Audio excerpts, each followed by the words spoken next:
Dr. Spinrad, sir, the floor is yours.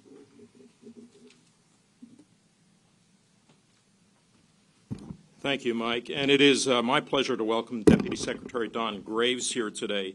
Deputy Secretary Graves has been a very strong supporter of both NOAA's mission and our workforce, and in fact has really been an integral champion within the Department of Commerce to make sure that the work we're doing at NOAA is closely coordinated with all of the equities and entities within the department, especially in the context of our work towards developing a climate-ready nation to ensure that the public and communities and industry have the kind of reliable, actionable, and accessible information needed to make decisions related to weather and climate events. And with that, we're very glad to have Deputy Secretary Graves here today, and I will turn the mic over to you, sir. Thank you.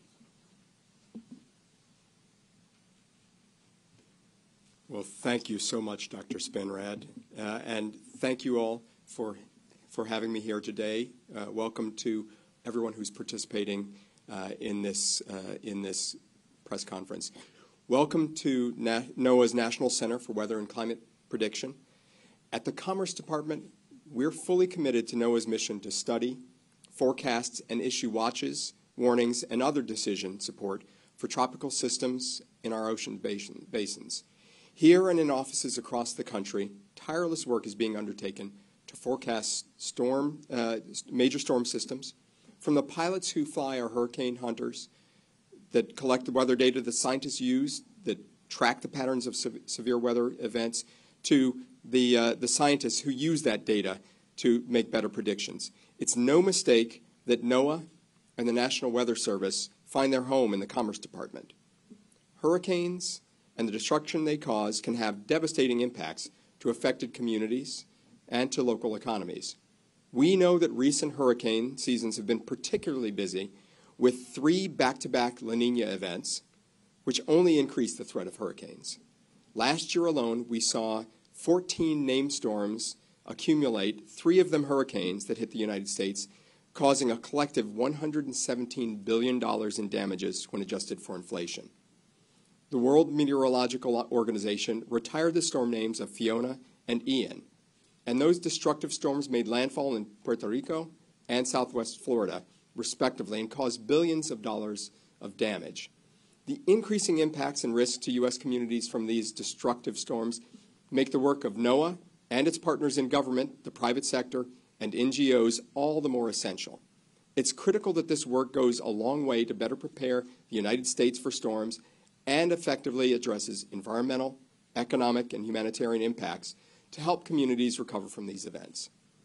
To broaden the impact of NOAA's work, we have to make continuous investments focused on innovation aimed at supporting NOAA's ability to make accurate weather forecasts through implementing more powerful supercomputers, developing upgraded forecast models, extending NOAA's decision support services to local officials who are responsible for public safety, employing better satellite observations, including state-of-the-art GOES and polar orbiting satellites, and expanding community outreach to equip every community in the country with the information that they need to appropriately prepare and respond to potential hurricanes.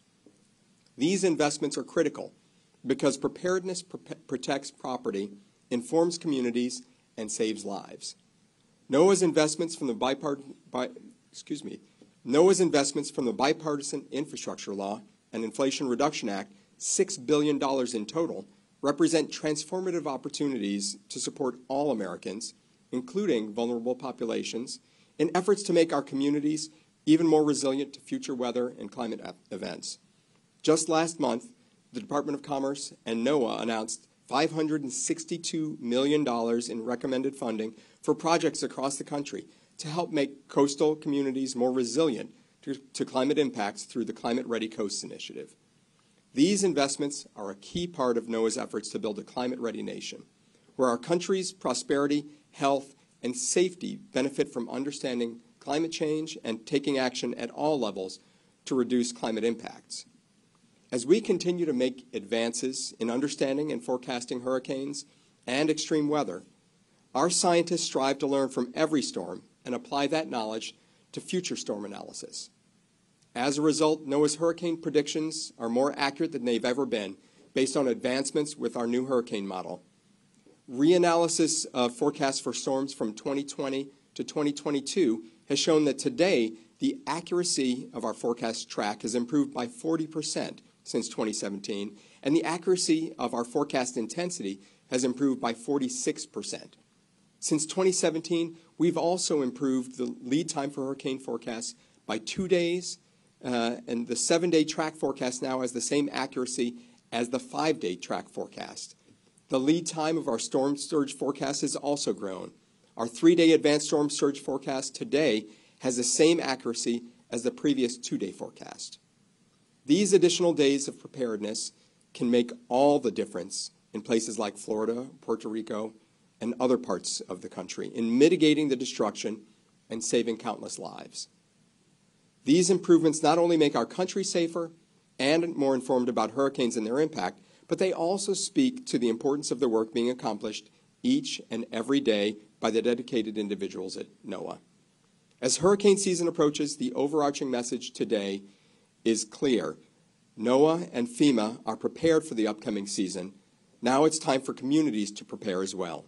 It's absolutely crucial that all Americans living in the potential paths of these storms, even well inland of the coast, follow NOAA's guidance for preparation and determine your risk, develop an evacuation plan, and assemble the disaster supplies that you may need if a severe storm strikes.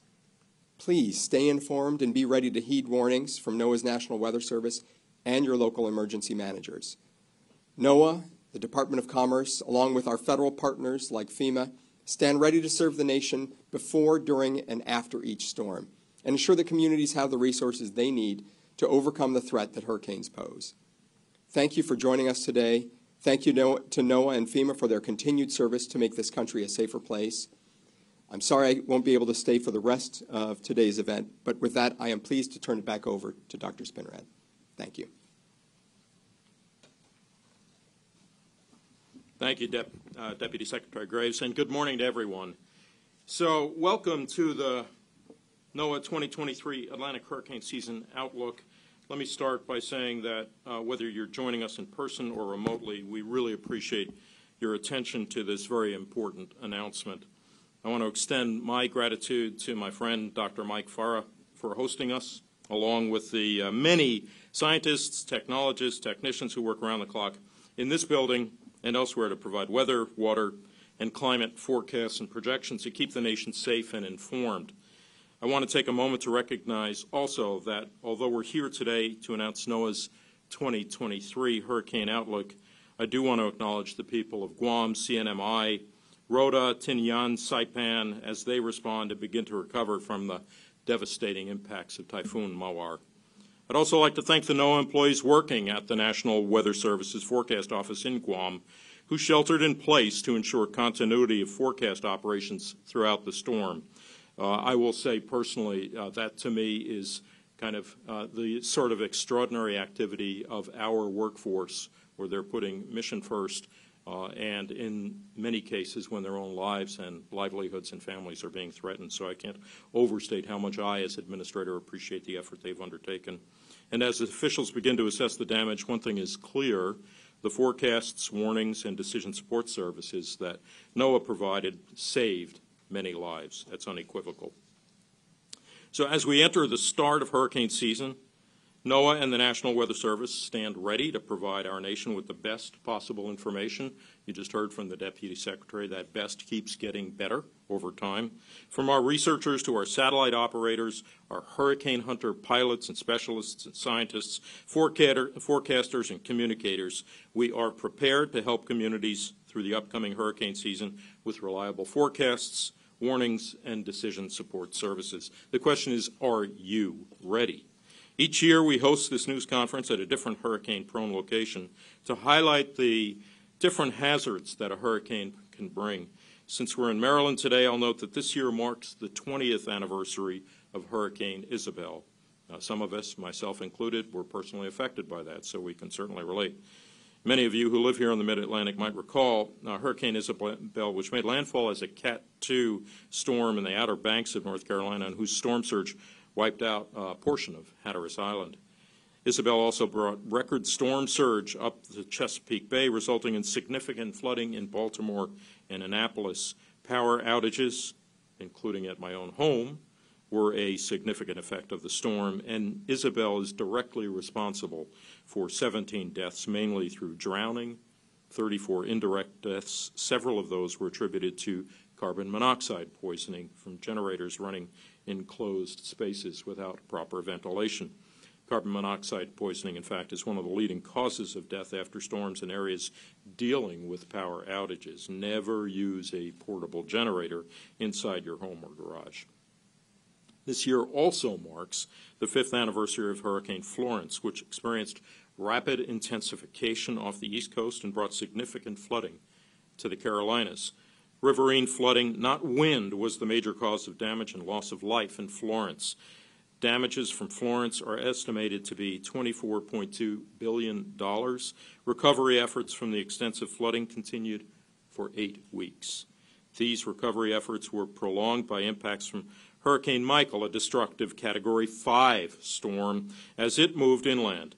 Michael dumped heavy rain and brought hurricane-force winds across a huge swath of the eastern U.S. from Florida through the mid-Atlantic. Many of us remember where we were when these storms hit and how they impacted our communities. Marking their anniversaries helps us remember that being prepared means staying prepared. Another important facet of reviewing previous storms is that we can see the progression of improvements in our observations and forecasting systems that grew out of experience and knowledge each storm provided, whether it be by rapid intensification, intense rainfall, storm surge, or other features. NOAA is in a constant posture of upgrading and improving our service to this nation.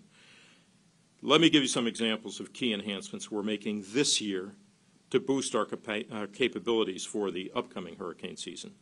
As you just heard from Deputy Secretary Graves, investments under the Bipartisan Infrastructure Law and the Inflation Reduction Act have afforded NOAA the opportunity to better support coastal communities responding to climate change through NOAA's Climate Ready Coasts initiative.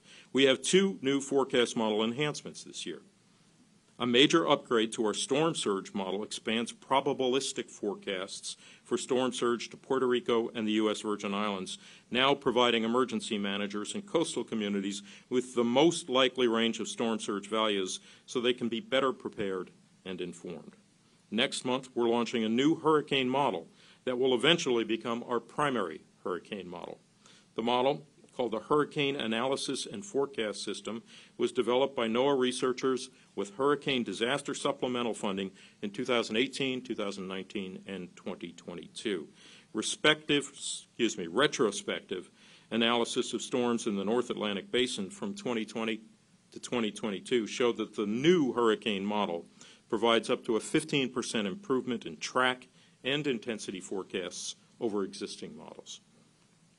Directed by the Weather Act of 2017 and developed under NOAA's Hurricane Forecast Improvement Program, the new model aims to improve forecasts for rapid intensification. All of our forecast models run on NOAA's operational supercomputing system. In July, we'll be expanding our supercomputing capacity by 20%. This upgrade will allow us to run more complex forecast models and provide faster and more efficient computing power for operational prediction, research, and development. Once implemented, the system will be able to perform 29 quadrillion calculations per second. The expansion will provide the supercomputing power that's necessary to support forecast model upgrades for years to come. Additional notable product and services upgrades include this year the National Hurricane Center extended their tropical weather outlooks from 5 days to 7 days. Being able to forecast further out in time helps emergency managers better prepare for the storm. Also, the Weather Prediction Center's excessive rainfall outlook will be operationally expanded out to day 5 this season. Flooding is the deadliest tropical cyclone hazard in the U.S., and these outlooks now provide up to 5 days of lead time on the threat of flash flooding from intense rainfall. This year, we're also continuing to improve our use of various observing tools to better sense the atmosphere within a storm, as well as the ocean state surrounding the system. This includes unmanned drones, sounding balloons, as well as additional sail drones and underwater gliders. Thanks to bipartisan infrastructure law funding, NOAA's National Data Buoy Center will modernize and upgrade the Tropical Atmosphere Ocean, TAO, buoy array. Data from these buoys are fundamental to understanding our knowledge of El Nino and La Nina, as you just heard the DEPSEC allude to, and our ability to better simulate and predict them in climate models. The El Nino and La Nina climate patterns can influence Atlantic hurricane season. These are exciting investments and advancement that will help our agency support communities living in the path of tropical cyclones. This funding and these new capabilities will go a long way in helping us build a climate-ready nation that's more resilient to the threats posed by climate change. So, without further ado, let's dive into this year's Atlantic hurricane season outlook. NOAA is predicting a near-normal 2023 Atlantic hurricane season. Specifically, there is a 40% chance of a near-normal season, a 30% chance of an above-normal season, and a 30% chance of a below-normal season. For the range of storms expected, NOAA calls for the following: 12 to 17 named storms with top winds of at least 39 miles per hour. Of these, 5 to 9 are forecast to become hurricanes with maximum winds of at least 74 miles per hour. This includes 1 to 4 major hurricanes ranking as Category 3 or above and winds of at least 111 miles per hour. Before I close, I'd like to take a moment to remind you now that it's time to prepare. Remember, it only takes one storm to devastate a community. Regardless of the statistics I shared, if one of those named storms is hitting your home, your community, it's very serious. I'd also like to give special thanks to the skilled and dedicated forecasters at the National Hurricane Center in Miami, who work around the clock to deliver timely and accurate forecasts each and every hurricane season, as well as the hurricane hunters who fly hundreds of hours each hurricane season to support critical hurricane forecasting and research, and the numerous members of the emergency management community who are so critical to protecting lives and property. And the experts at the Climate Prediction Center, who develop seasonal outlooks, including the hurricane seasonal outlook, which are used as a tool by decision makers, emergency managers, and the public when preparing for the season ahead. And finally, the dedicated forecasters of the National Weather Service, who work around the clock in every U.S. community to provide weather forecasts and warnings the entire nation can depend on. The dedication of these public servants quite literally saves lives and safeguards our communities and businesses. And now, it's my pleasure to invite FEMA Administrator Deanne Criswell to the podium. Thank you.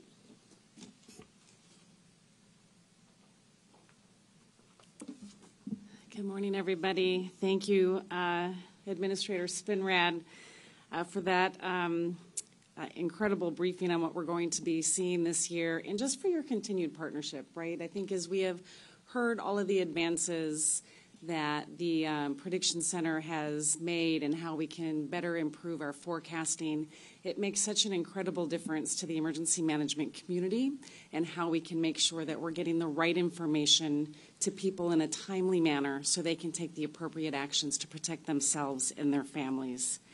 We simply just cannot do our jobs without the support of NOAA, the National Hurricane Center, as well as the National Centers for Environmental Protection. But I'd also like to take a minute to thank all of the journalists and the media in the room, because you help us amplify that message.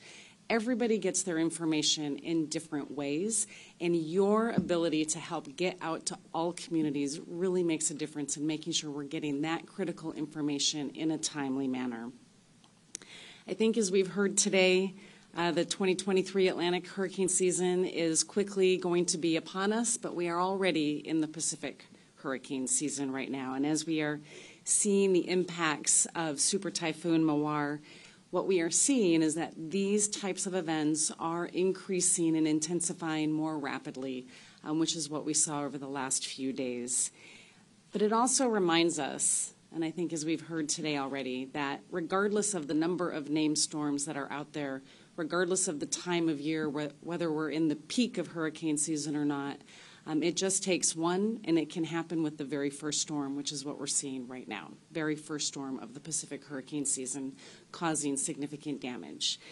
So that means that we do need to prepare today, and so grateful to have this opportunity to get this message out there. FEMA is ready, but we are just one part of the team to make sure that we are increasing the preparedness across the nation.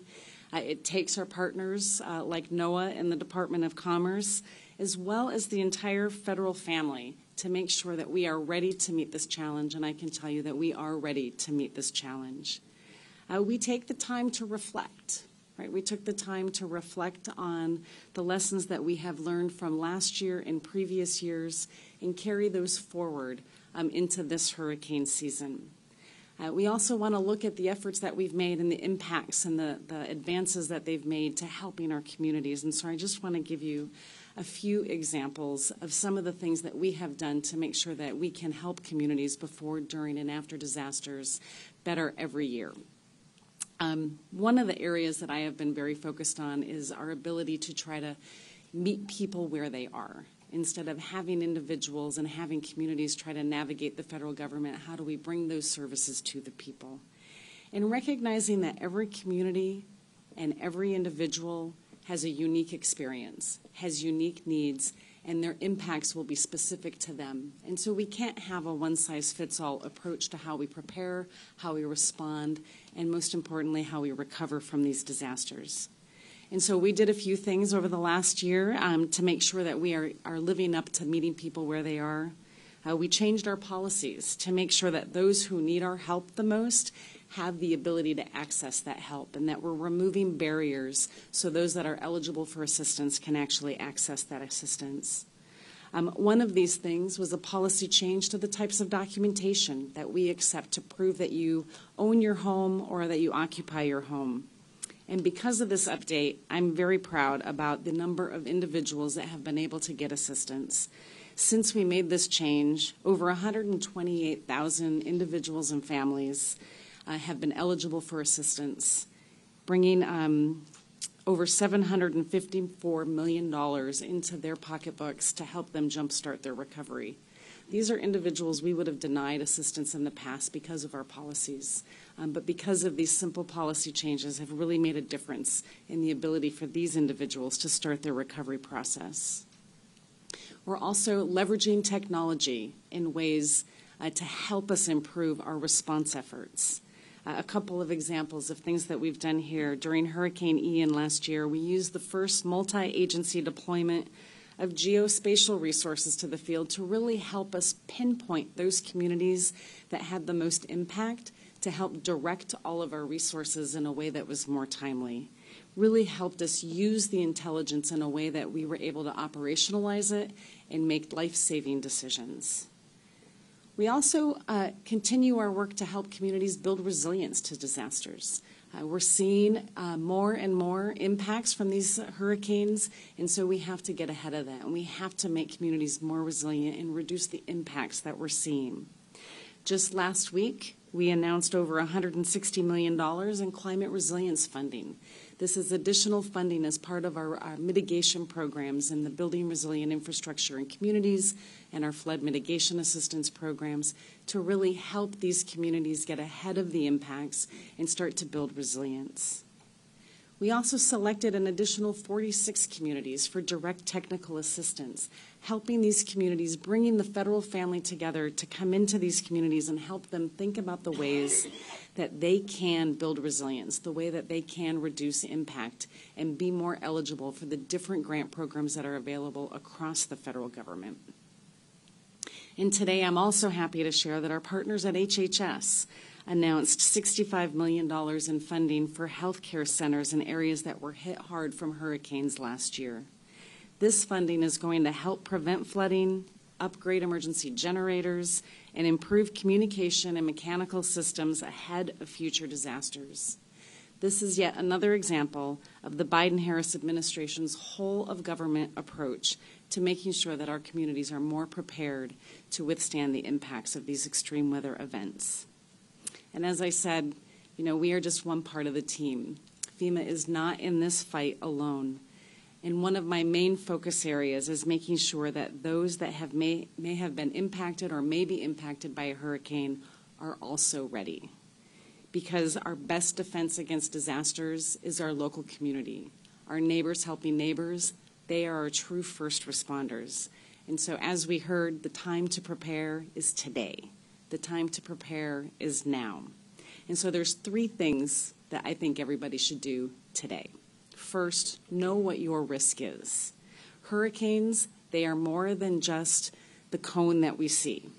They are storm surge. They are significant rainfall. They are carbon monoxide poisoning after.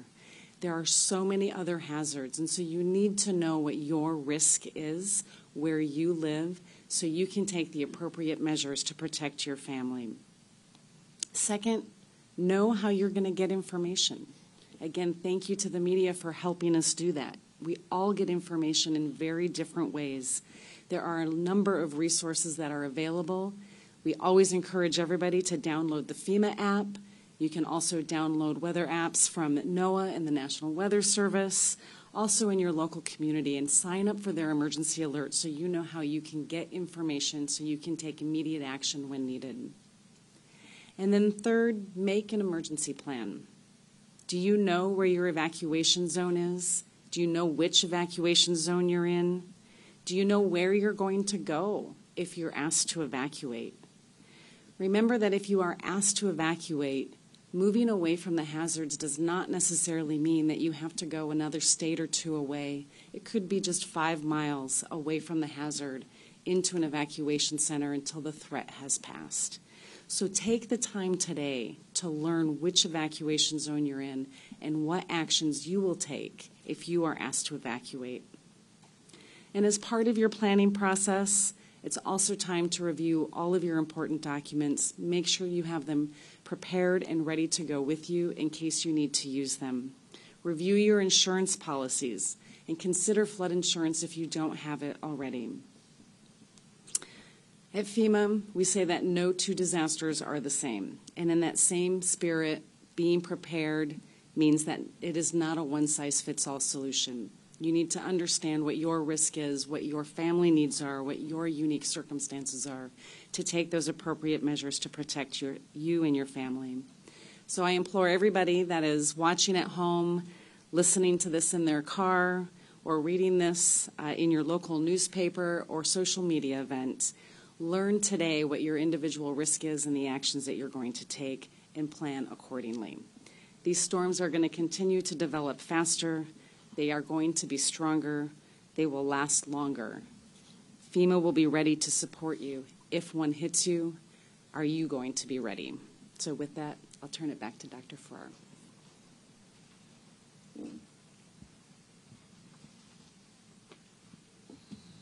Thank you so much, Administrator Criswell. Before we moved on to the Q&A portion, I'd like to I'm sorry, that's the wrong one. Yeah, it is correct. I'm sorry. Before we move on to the Q&A portion, I'd like to introduce Matt Rosenkrantz, who is our lead hurricane season outlook forecaster with NOAA's Climate Prediction Center. Matt will be available to answer questions about the science behind today's hurricane outlook. So we'll begin with questions from reporters in the room. Please raise your hand, and Allison from NOAA Communications will bring the microphone to you. For those of you joining us by webinar, you may also ask a question using the raise hand feature. Until such time as you're called upon, please, everyone online, please keep your phones on mute. When we do call on you, then unmute your microphone, state your name and media affiliation before asking your question, and the same for the reporters in the room as well. If you prefer to submit a written question, you may also do so using the question box on the right of your screen, and we'll read your answer aloud in the room. Also, if possible, if you have something to be directed to a specific person of our speakers, please let us know who you're directing your question to.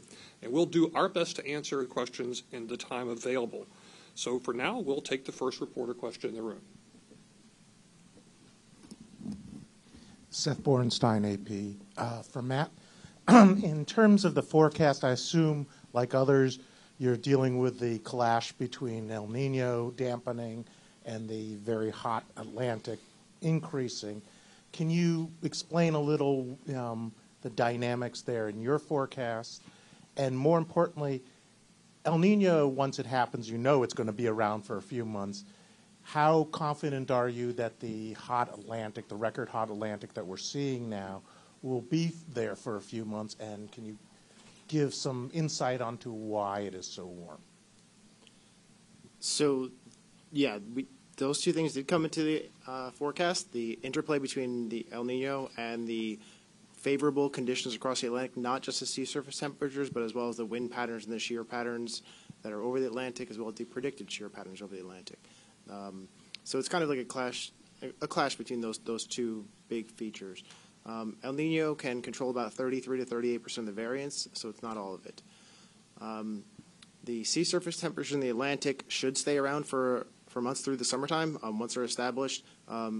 Overall, the patterns in the Atlantic that are favorable, they change in what we call the Atlantic multi-decadal oscillation. They change every 25 to 40 years.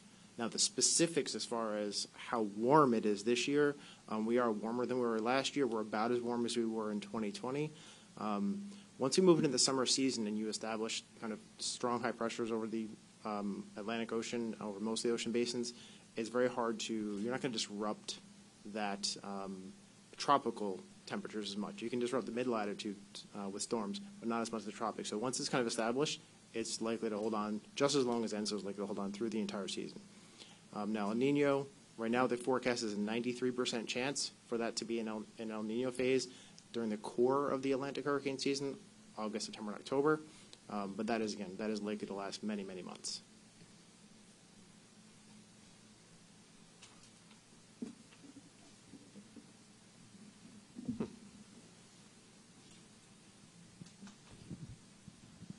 Hi there. Either for Matthew or Dr. Spinrad, or actually I guess any of the three could address this. Chase Kane with NBC, wondering about the sort of abnormally warm ocean temperatures, the impact that can have on rapid intensification.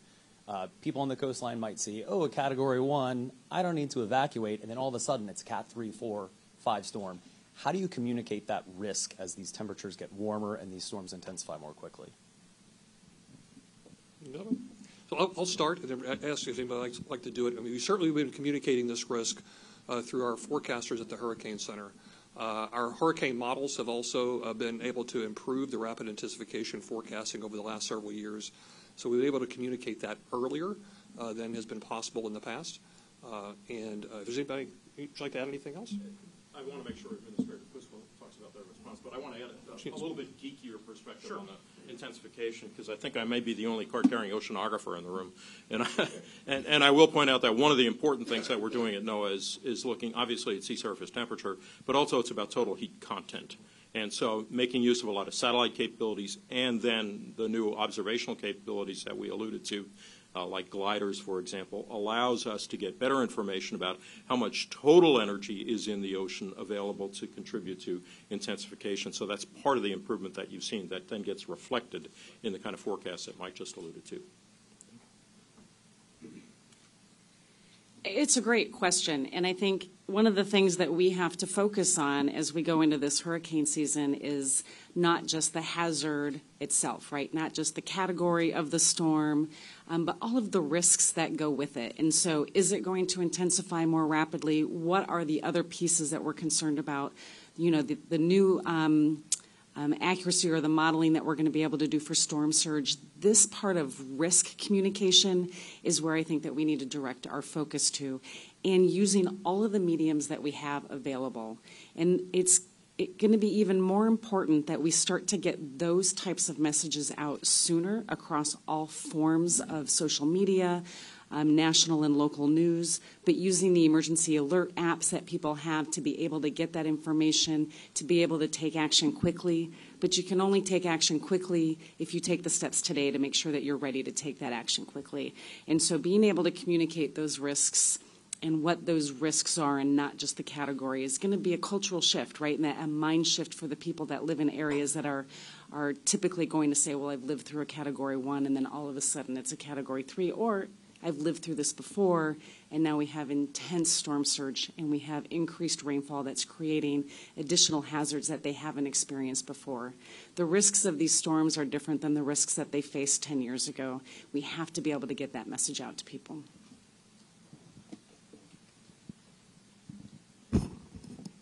Hi, I'm Tom Frank from E&E News. I have a question for you, Administrator Criswell, about FEMA preparation. First, the disaster relief fund, you said it's going to run out of money in August and that you're going to ask for more money. I want to ask, have you put the request in? What's the status? And then also FEMA staffing. The GAO just put out a report talking about shortfalls in staffing. What are you doing about that? So on the disaster relief fund, yes, we're still projecting a shortfall. I believe it's in August now. It's been pushed back. And we are still working with the administration on what a supplemental request would look like. I can tell you that we will always have enough money to be able to respond and make sure that we can support any life-saving efforts that need to happen. But if we do end up with a shortfall, we would see some impacts to the ability to continue ongoing recovery operations. But we continue to work with the administration on that.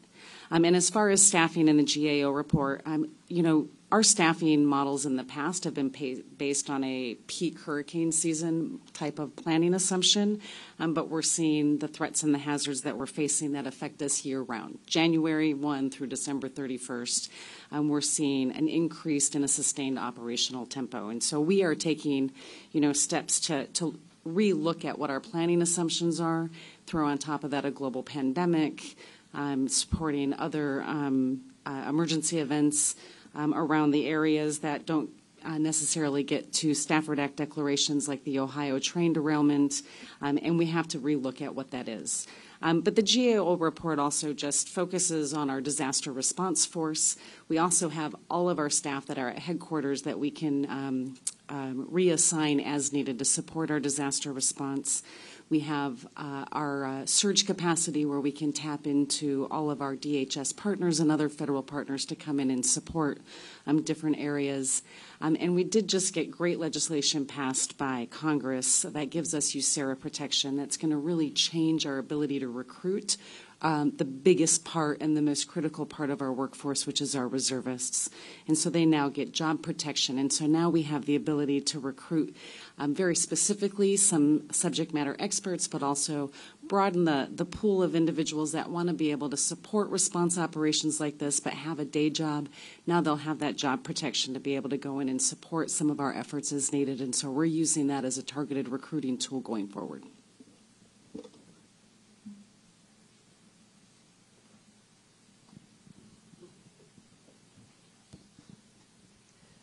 Good morning. Topper Shot, Chief Med, WSA 9 here in Washington. I love computer models, so I'm intrigued with this new hurricane model. Can you talk a little bit about the evolution? Did you start from scratch? Did you take some models and blend them? And when can I get my hands on it? Matt or Rick, I don't know who wants to take that. I can start. Okay, please. So the new hurricane analysis and forecast system is actually being built on the framework of our unified forecast system. This is where we're taking a unified framework for our global and regional models. And so it's been built inside that framework. So we did not start from scratch, but we've added new physics, improved data assimilation and dynamics, and as Dr. Spinrad talked about, right out of the box, the very first time we're going to implement it, at least for the 3 years we ran it in retrospective, we were getting around 15% improvement on track and intensity forecasting that we used to have on our HWRF and HMON limited area of hurricane models.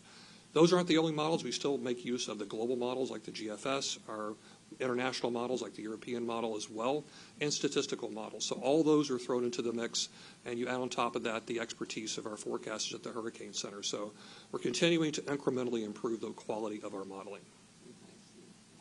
Oh, it's going to be implemented about a month from now, in late June. Okay, I think we've got our first question online.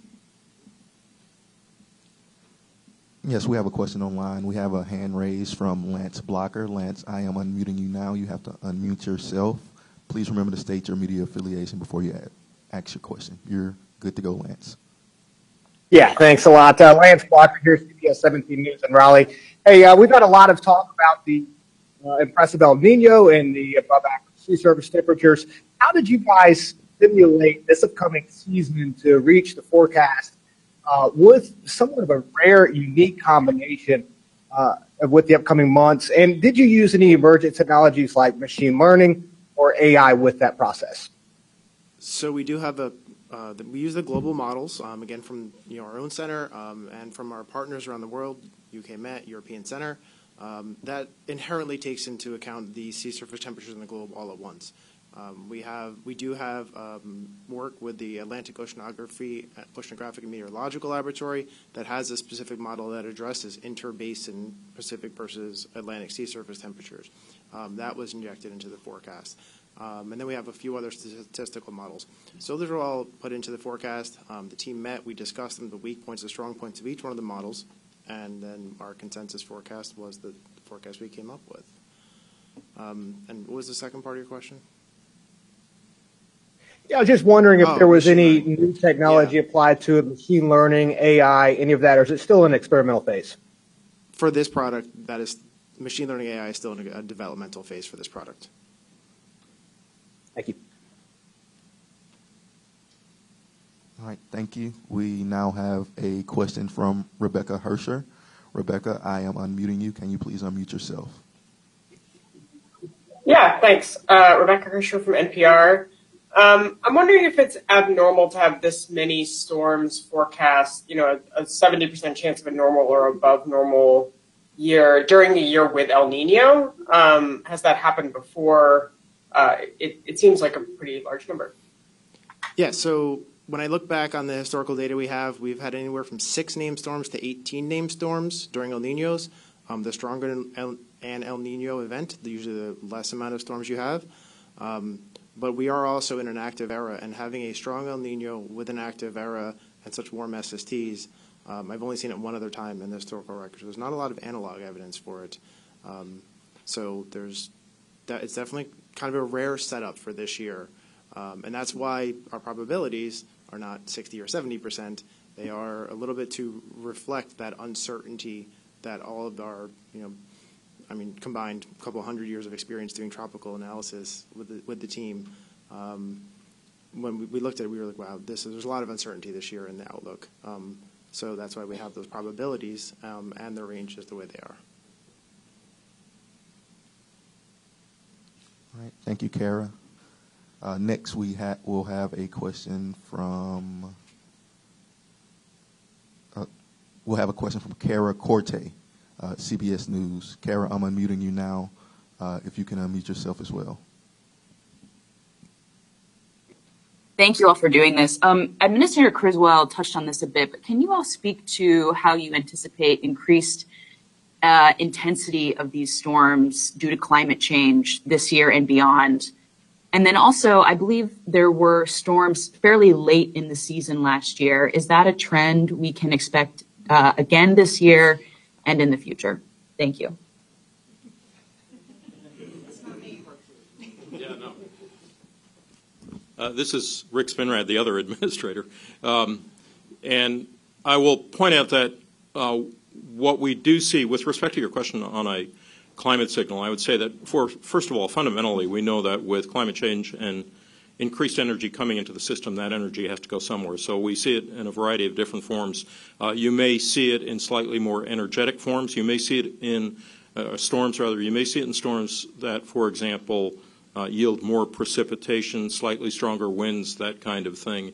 And so I oftentimes use the case of Hurricane Harvey, where we saw almost 5 feet of rainfall as an example of the kinds of manifestations that increased energy coming into the system can produce. And you had a second question, which I think might be more appropriate for Matt with respect to some of the statistics. Can you repeat that question, please?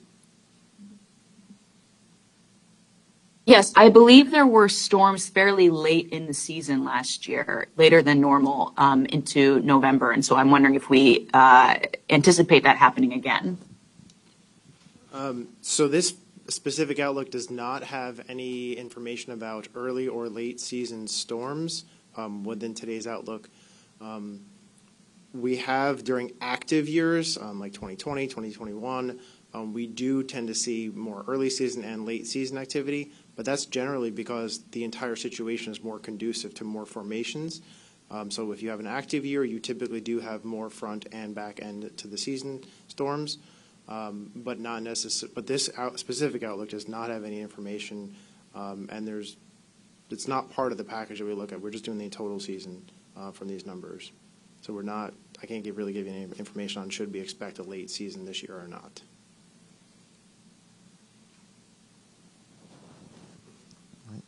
Thank you. Next, we'll go to Scott Dance. Scott, I am unmuting you if you can unmute yourself as well. Yeah, thank you. This is Scott Dance with the Washington Post. I was just wondering, is this forecast maybe a sign that global warming and ocean warming in particular could change the way that El Nino behaves in the Atlantic basin in hurricane season, or the effect of it, limit the effect of it in some way? So there's kind of two parts to that answer. There is open areas of research within NOAA and the academic community on the global response to El Nino or La Nina, and what does that look like in future scenarios with a warming planet. And then as far as, so that's an open area of research that still needs to be investigated. And then as far as this year, El Nino versus the sea surface temperature, as I said, it's a pretty rare condition to have both of these going on at the same time. Favorable conditions in the Atlantic, the El Nino developing. So there's not really a lot of analogs for that to look at.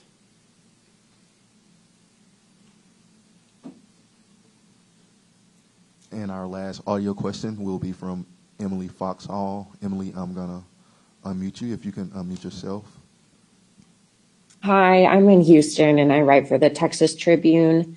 I was wondering, Matt, if you guys looked at this regionally at all and if there's anything in the Gulf that might make things better or worse for us here.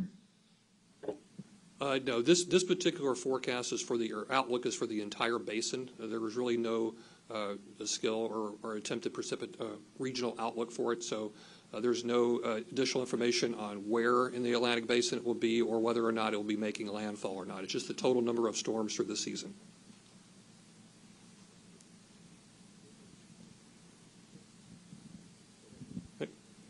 Claire Fiesler with the Post and Courier in Charleston, South Carolina. Can perhaps Administrator Criswell can talk about this? Can you talk about recovery efforts in situations of high-frequency storms making landfall within 2 weeks of each other in the same place? This is something that we've dealt with in South Carolina. Yeah, I mean, that's a great question, right? And so anytime we have a community that is ongoing, still going through a recovery from a previous storm, it just makes them that much more vulnerable to any future events that might come through there. And so we pay very close attention to what the current status of recovery efforts are and where the gaps are, where the weakened infrastructure is and where it's more vulnerable, so we can put the appropriate measures in place to have the resources available to quickly stabilize that event afterwards, but also if there's anything that we can do to shore up or stabilize ahead of a storm. I think a good example of that is really some work that we're doing in Puerto Rico right now. After Hurricane Fiona, we used our ability to go in and provide some stabilization to the power grid to help make them more resilient for this coming hurricane season, an effort that's a temporary measure to increase the number of megawatts that they're able to produce to help make sure that they can withstand. That's just one example, and those are the types of things that we work with governors and my state directors with if they are going to experience a storm and understanding what their impacts are and where their recovery efforts are, but really listening to them where their greatest concerns are and where their greatest needs will be. But it's also really important then for individuals, right, that are still ongoing their recovery efforts to be able to take those actions today to know what they're going to do, how they're going to prepare, where they're going to go to be able to protect themselves and their families. Okay. Now we're now going to go to a couple of written questions from contributors online. Yes, thank you. Our first written question is from Judson Jones with the New York Times. Judson wants to know, with above average sea surface temperatures and current weather patterns, is there a concern for early season storms forming near the U.S.?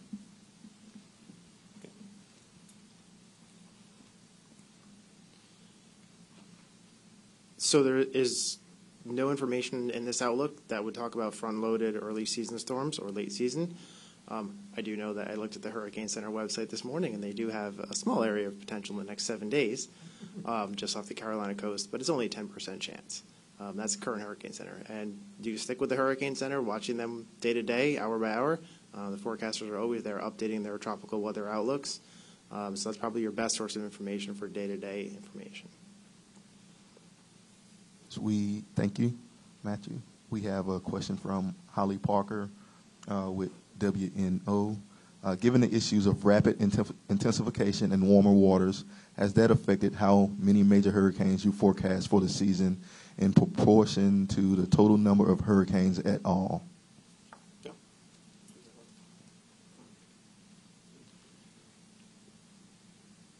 The rapid intensification, the changes in that current years did not play an actual computational impact into the numbers.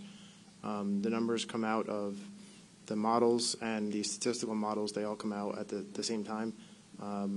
There is a relatively smaller percentage, with 1 to 4 major hurricanes, as a percentage of the number of named storms that could make major hurricane. And that's really a reflection of the potential for increased shear and increased stability due to the impacts of El Nino. We tend to see more of an impact on the major hurricanes rather than the number of named storms when we look at the statistics between past El Nino events and then obviously this current forecast El Nino event. All right. Thank you. We have one more question, chat question from Matt Brickman from NBC New York. Understanding that having these two conflicting factors is unusual, can you speak to the reasons for the warmer than usual Atlantic sea surface temperatures this season during an El Nino year? No, I don't have the knowledge of the attribution of why the sea surface temperatures in the specific spots in the Atlantic stayed warm this year. I mean, I understand the general physics behind it, but the specifics for this year would be more of a bit of an attribution study that could be done be either by the researchers or even some of my colleagues. Okay, I think we have time for one more question in the room. Allison, would you? Seth Borenstein, AP, maybe for you or Dr. Spinrad or Mike Brennan, since he's somewhere in the room. Back to the new hurricane forecast model. In terms of rapid intensification, you're saying it's an improvement of about 15%. How do you, first off, do you think this is the solution to the long problem you've had with rapid intensification and being caught unaware? And second is this the first time you're taking ocean heat content into factoring it in the modeling, or are you giving it higher credence than you have in the past? So I'm wondering how big a factor is ocean heat content in the improvement here? So we have always used sea surface temperature and ocean content as a boundary condition for our models. So that part is nothing new. Certainly better modeling, better physics and everything else, and better use of data has led to incremental improvements in our intensity forecasts. So, I mean, there's no silver bullet here. We need continued observations, continued improvement in the models, potentially higher resolution and more ensemble members to get it to the uncertainty. So I think we're just going to continue to crack away at this problem, just like we do in the atmospheric forecast, just continue for incremental improvements. Did you have anything to add? Mike, you might just want to add that part of the ocean that is different is our observational capabilities. So whether it's through gliders or some right. of the autonomous systems. Dr. Spinner made a good point. Part of our gaps in the past has been really we have a lot of satellite data, a lot of data over the surface of the land surface, but our in situ ocean observations are pretty sparse. And so we've made use not of just with the conventional buoys, but we've been taking advantage into new commercial platforms and mobile platforms such as the gliders, and sail drones, for example. And adding those observations in has really helped us incrementally. Is that going to be the last word? We got one more.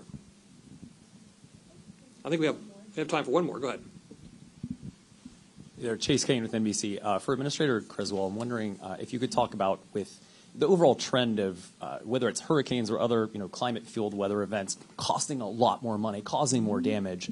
How do we shift the conversation to adaptation instead of just the disaster response? Incredibly important question. We are definitely seeing an increase in the amount of recovery costs that we are doing.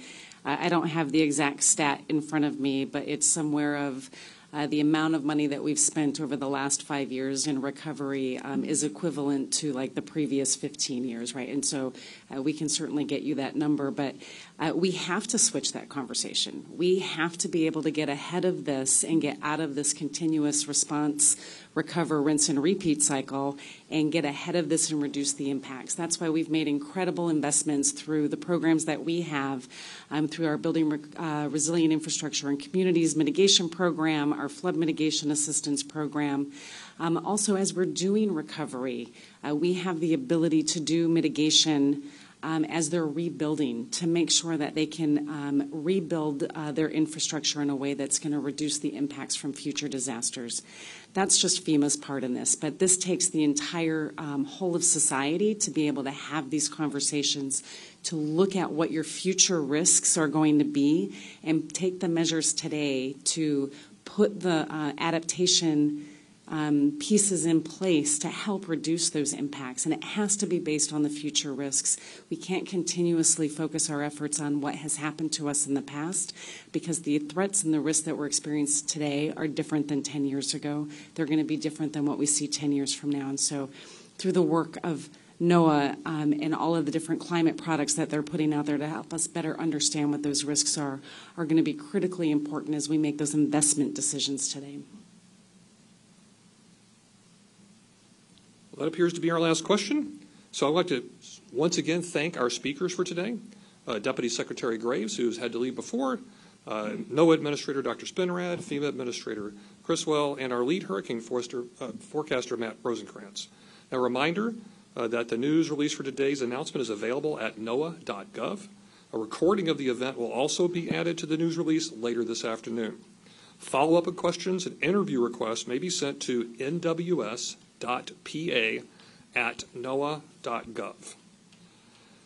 So thank you all for coming. I really appreciate all your wonderful questions and interaction. And that concludes today's press conferences. And thank you for joining us, and have a wonderful day.